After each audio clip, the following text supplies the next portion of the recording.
We were luckily able to get to the hikers and get them off the mountain. 2 hikers now found after Bernalillo County Fire Rescue say they were missing at Lelouch Trail Thursday night. Friends of the hikers called 911 shortly after 8 p.m. They had dropped the 2 hikers off at the bottom of the Lelouch Trail to initiate their hike earlier in the day.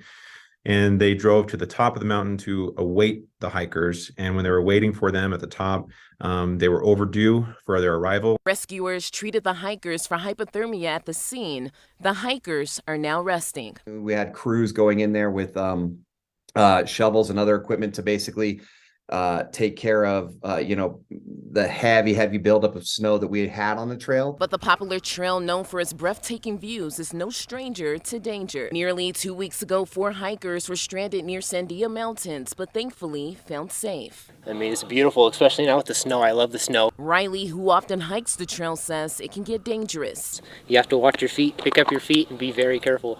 It's on this trail especially, but it's very steep.